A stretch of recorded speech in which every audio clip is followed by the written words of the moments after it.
प्रिय विद्यार्थियों, मनु से संबंधित आज हम तीसरा पाठ शुरू कर रहे हैं और इसमें हम पढ़ेंगे राज्य की उत्पत्ति का देवीय सिद्धांत और इसके बाद में राजा के क्या गुण होते हैं, राजा के कार्य क्या होते हैं, राजा के ऊपर नियंत्रण कैसे किया जाता है। ये सारा कुछ जो है राज्य की उत्पत्ति से संबंधित है, देवीय सिद्धांत से, वो हम पढ़ते हैं।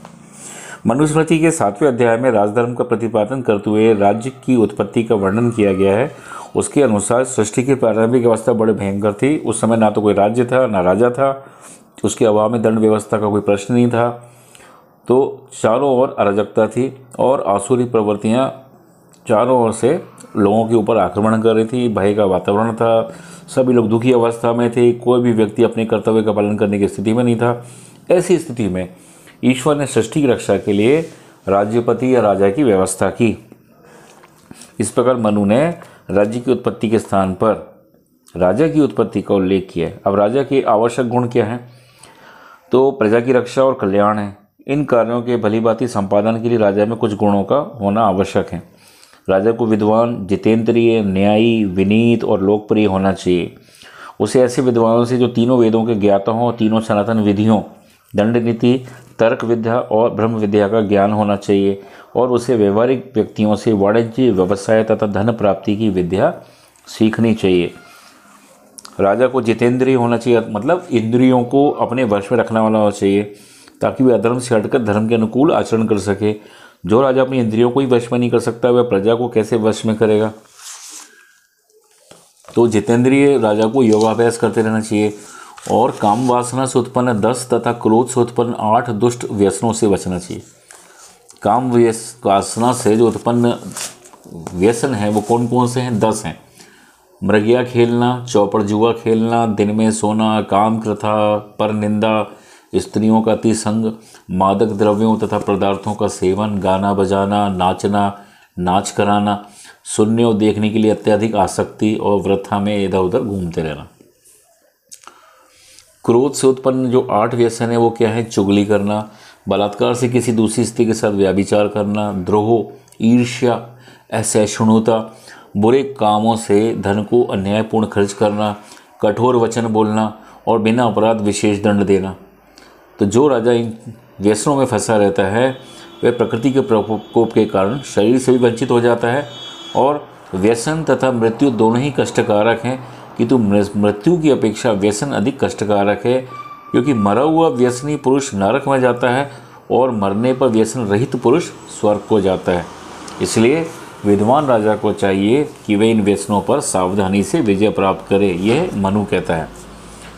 अब राजनीतिक व्यवस्था में राजा की स्थिति क्या है? तो मनु के अनुसार राजा सूर्य, चंद्र, यम, कुबेर, इंद्र, वरुण, पवन और अग्नि सृष्टि की 8 सर्वाधिक महत्वपूर्ण शक्तियों तत्वों से समन्वित होता है। इन 8 श्रेष्ठ तत्वों से समन्वित होने के कारण वह विश्व का रक्षक, पोषक और समृद्धि कारक होता है। राजा अपनी शक्ति से इस लोक पर शासन करता है। मनु का विचार है कि राजा की रचना इन 8 देवताओं के उत्कृष्ट अंशों से लेकर हुई है। इस कारण राजा न केवल एक देवता वरन इनसे भी अधिक प्रत्येक देवता से महान है। इसलिए राजा का पद परम पवित्र है। राजा के साथ दिव्य शक्ति के संयोग से मनु ये स्पष्ट करना चाहते हैं कि राज्य और राजा की शक्ति का अतिक्रमण करना किसी भी व्यक्ति के लिए संभव नहीं है और इसके गंभीर दुष्परिणाम हो सकते हैं। मनु ने चेतावनी दी है कि अग्नि असावधानी से उसे स्पर्श करने वाले व्यक्ति को ही जलाती है, किंतु राजाग्नि चिर संचित धन संपदा सहित समस्त कुल को ही जला देती है। वह कहते हैं ईश्वर द्वारा उत्पन्न ऐसा राजा भले ही बालक हो, लेकिन उसे मत्स्य प्राणी समझकर उसकी अवज्ञा या अपमान नहीं करना चाहिए। राजा अपने उद्देश्यों की सिद्धि के लिए विविध रूप धारण करता है, इसलिए भूल से भी राजा का विरोध नहीं किया जाना चाहिए। धर्म के अनुकूल राजा जो भी व्यवस्थाएं निश्चित करे उसका कभी भी अतिक्रमण नहीं किया जाना चाहिए। प्रजा को अनिवार्य रूप से शासक की इच्छाओं का पालन करना चाहिए, क्योंकि उसकी इच्छा ईश्वर की इच्छा से प्रेरित होती है। अब राजा के कार्य क्या है? अब मनु इसके बारे में कहता है। नंबर 1, प्रजा रक्षण। प्रजा की रक्षा करना राजा का सबसे प्रमुख कर्तव्य है। जब चतुर्दिक अराजकता की स्थिति थी और जब मत्स्य न्याय ने जन्म ले लिया था, तब इस स्थिति के प्रतिकार हेतु ब्रह्मा ने राज्य की रचना की और राज्य की रचना प्रजा रक्षण के लिए हुई। इसलिए राज्य तथा प्रजा के अस्तित्व का सर्वप्रथम सर्वप्रमुख औचित्य प्रजा रक्षण ही है। प्रजाजन की रक्षा राज्य का प्रथम दायित्व है। राज्य के द्वारा अपराध प्रवृत्ति वाले लोगों से प्रजा की रक्षा की जानी चाहिए। राज्य द्वारा कार्यदंड शक्ति के आधार के प्रयोग के आधार पर ही किया जा सकता है। शक्तिशाली व्यक्ति निर्बलों के प्रति उचित व्यवहार करें, इसके लिए राजा को आवश्यकता अनुसार दंड शक्ति के प्रयोग के लिए तत्पर रहना चाहिए। मनु का मत है कि दंड के माध्यम से शक्तिशाली व्यक्तियों को निर्बल व्यक्तियों पर अत्याचार करने से रोका जा सकता है तथा राज्य में अनाचार, व्यभिचार, चोरी, डाका आदि को समाप्त किया जा सकता है। तो अपराधी तत्वों से प्रजा की रक्षा करने के साथ साथ बाहरी आक्रमणों से राज्य की रक्षा भी राज्य की अनिवार्य और महत्वपूर्ण दायित्व है। इस प्रसंग में मनु की दृष्टि बहुत विवेकपूर्ण है।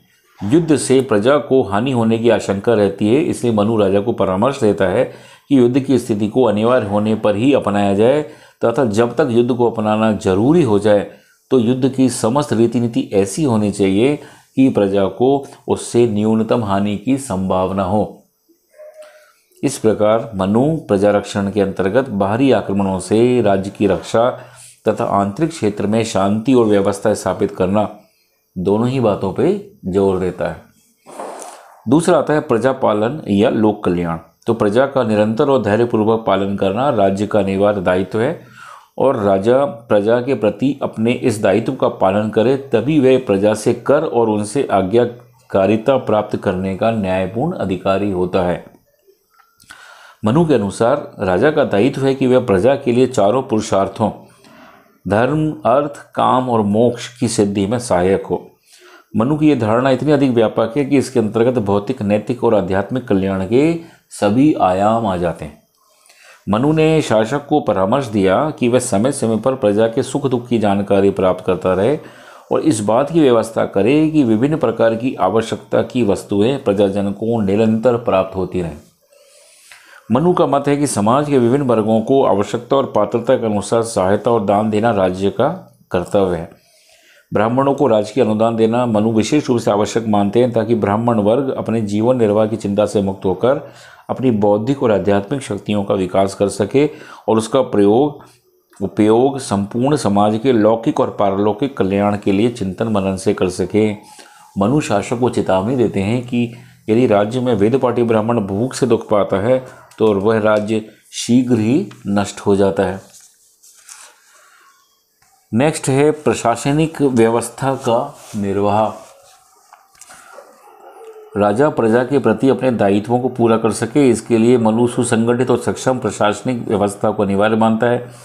विभिन्न प्रशासनिक दायित्वों के निर्वाह हेतु राज्य के द्वारा योग्य व्यक्तियों और अधिकारियों कर्मचारी पद पर नियुक्त किया जाना चाहिए। राजा को सुनिश्चित करना चाहिए कि राज्य कर्मचारी प्रजा के प्रति अपने दायित्वों का निष्ठापूर्वक पालन करें। इसके लिए राजा गुप्तचरों के माध्यम से इन अधिकारियों के बारे में जानकारी एकत्रित करता रहना चाहिए और जो अधिकारी प्रजा से अनुचित रूप से धन ले या भ्रष्ट आचरण करे उसे राज्य से बाहर निकाल देना चाहिए। नेक्स्ट है अर्थव्यवस्था का संचालन और नियंत्रण। मनु प्रजा के जीवन में अर्थ के महत्व को स्वीकार करता है और उसका मत है कि प्रजा की भौतिक और आर्थिक समृद्धि के लिए प्रयत्न करना राजा का परम कर्तव्य है। तो राजा के द्वारा कृषि उत्पादन और व्यापार के संचालन की उचित व्यवस्था की जानी चाहिए तथा प्रजा को उनकी संपत्ति और समृद्धि की रक्षा के प्रति आश्वस्त करना चाहिए। राज्य व्यापारियों के हितों की रक्षा के लिए सभी संभव कदम उठाना चाहिए, लेकिन साथ ही साथ व्यापारियों द्वारा प्रजा के प्रति किए जा सकने वाले आर्थिक अपराधों जैसे मिलावट, कम तोलना, आर्थिक अधिक मूल्य लेना, उससे प्रजा की रक्षा की जानी चाहिए। नेक्स्ट है सामाजिक व्यवस्था का नियमन और निर्वाह। तो मनुस्मृति में सामाजिक व्यवस्था का नियमन और निर्वाह भी राज्य का एक दायित्व माना गया है। तो समाज 4 वर्णों में है, ब्राह्मण, क्षत्रिय, वैश्य, शूद्र। राज्य से अपेक्षा की गई है कि वह समाज में प्रत्येक वर्ण के सदस्य द्वारा उसके निर्धारित कर्तव्यों के पालन को सुनिश्चित करे। विभिन्न वर्णों विशेषतः वैश्य और शूद्रों से उनके कर्तव्यों का पालन करने हेतु राजा दंड की बाध्यकारी शक्ति का प्रयोग कर सकते हैं। प्रत्येक व्यक्ति के जीवन में 4 आश्रम हैं, ब्रह्मचर्य, गृहस्थ, वानप्रस्थ और संन्यास। तो सभी व्यक्ति आश्रम अवस्था का निर्वाह करते हुए जीवन व्यतीत करें, ये देखना भी राज्य का कर्तव्य है। नेक्स्ट है न्याय की व्यवस्था। मनुस्मृति में न्याय को राज्य के सर्वाधिक महत्वपूर्ण कर्तव्य के रूप में चित्रित किया गया है।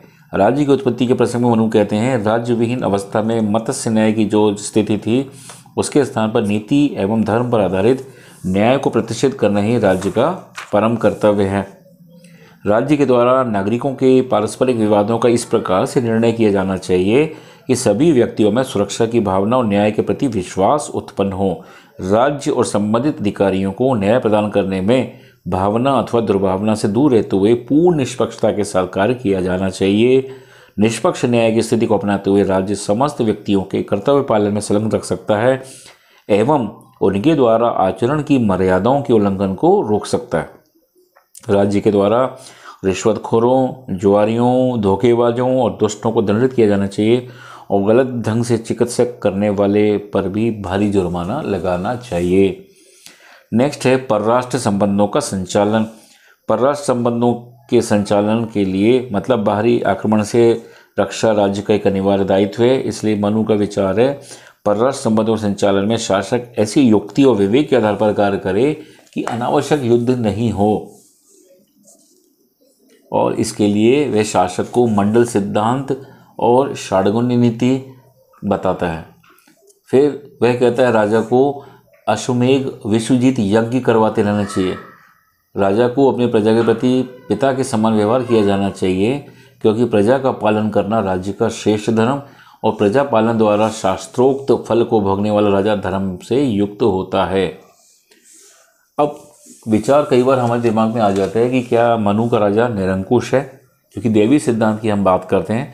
लेकिन आप देखेंगे कि मनु का राजा निरंकुश नहीं है, राजा की सत्ता पर नियंत्रण भी है। अब कैसे नियंत्रण है? नंबर 1, धर्म का नियंत्रण। तो मनु ने राजा को धर्म के अधीन रखा है और इस बात पर बल दिया है कि राजा सदैव ही प्रजा का पालन करे और उसकी रक्षा करे।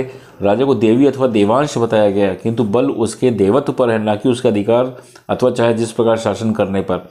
और देवत्व पर बल देने का तात्पर्य है कि राजा के द्वारा देवी गुणों के आधार पर प्रजा का पालन किया जाना चाहिए।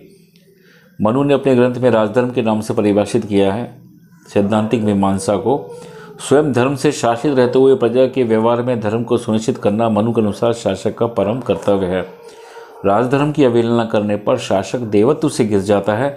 मनु शासक पर धार्मिक नियंत्रण की व्यवस्था करके उसकी स्वेच्छाचारिता पर अंकुश लगाता है और उसे लोकहित के कार्य करने के लिए प्रतिबद्ध करता है। दूसरा आता है संस्थागत नियंत्रण। तो राजा की शक्ति पर संस्थागत नियंत्रण भी है। मनुस्मृति में स्पष्ट विधान है कि महत्वपूर्ण विषयों के संबंध में राजा के लिए मंत्रियों एवं अन्य शासकीय अभिकरणों से मंत्रणा प्राप्त करना आवश्यक है। उदाहरण के लिए दूसरे राज्यों में दूत भेजने, भेजे गए दूतों के कार्यों का मूल्यांकन करने, उनके स्थान पर दूसरे दूतों की नियुक्ति आदि विषयों पर मंत्रियों से मंत्रणा करना आवश्यक माना जाता है। मनुस्मृति में कराधान की शासक की शक्ति को भी नियमों के अधीन रखा गया है तथा इन नियमों को उल्लंघन करके अनावश्यक रूप से कर लगाने एवं एकत्रित करने को राजा के विनाश का कारण बताया गया है। कर लेने की राजा की शक्ति को मर्यादित करते हुए मनु कहते हैं, जिस प्रकार जोंक, बछड़ा और मधुमक्खी थोड़े थोड़े अपने अपने खाद्य क्रमशः रक्त, दूध और मधु ग्रहण करते हैं, उसी प्रकार राजा को प्रजा से थोड़ा थोड़ा वार्षिक ग्रहण करना चाहिए। फिर एक अन्य निर्णय संस्थागत जो है वो है शक्तियों के विकेंद्रीकरण से। मनु ने राष्ट्र के प्रशासन के लिए उसका छोटी छोटी इकाइयों में विभाजन और शासकीय शक्ति का विकेंद्रीकरण माना है आवश्यक, और स्थानीय प्रशासन के प्रसंग में शासक को असीमित अधिकार नहीं दिए हैं। उसका मत है कि शासक की शक्तियाँ एवं कार्यों के विकेंद्रीकरण के माध्यम से शासक की निरंकुशता एवं स्वेच्छाचारिता पर प्रभावी अंकुश रखा जा सकता है। और अब लास्ट बात आती है, वो है राजा के लिए दंड विधान। सेकंड लास्ट है, मनुस्मृति में राजा के लिए दंड का विधान है। राजा विशिष्ट देव होकर भी साधारण प्रजाजन की भांति दंड भोगता है। इतना ही नहीं, वरन जिस अपराध में साधारण व्यक्तियों को केवल 1 पर्ण का दंड मिलता है, उसी में राजा को अधिक ज्ञानी होने के कारण 1 सहस्त्र मतलब 100 पर्ण का दंड मिलेगा। लास्ट आता है राजा के व्यक्तिगत गुण, प्रशिक्षण और दिनचर्या। तो मनुस्मृति में राजा के जिन जिन व्यक्तिगत गुणों पर बल दिया गया उसके लिए कठोर प्रशिक्षण और कठिन दिनचर्या की व्यवस्था की गई है। शासक के मर्यादित शासक होने की आज्ञा दी गई है। राजा को विद्वान, जितेंद्रिय, न्यायी, विनीत एवं लोकप्रिय होना चाहिए। इस बात पर बल दिया गया है कि राजा को काम वासना और क्रोध के सभी रूपों से तथा सभी व्यसनों से पूर्णतया मुक्त होना चाहिए। राजा के लिए वैसी कठोर प्रशिक्षण की व्यवस्था की गई है जैसे प्रशिक्षण की व्यवस्था प्लेटो अपने दार्शनिक राजा के लिए करता है। राज्य की दिनचर्या निश्चित की गई है। राजा की और भोग विलास के लिए कोई समय ही और शक्ति नहीं है। तो अगर हम देखें तो मनु ने राजा के ऊपर कठोर नियंत्रण रखा है और मनु का राजा प्रजा के प्रति उतना ही उत्तरदायी है और जनता राजा को गद्दी से भी उतार सकती है। तो मनु ने एक तरह से प्रजा के सत्ता राजा के ऊपर केंद्रित की है। धन्यवाद।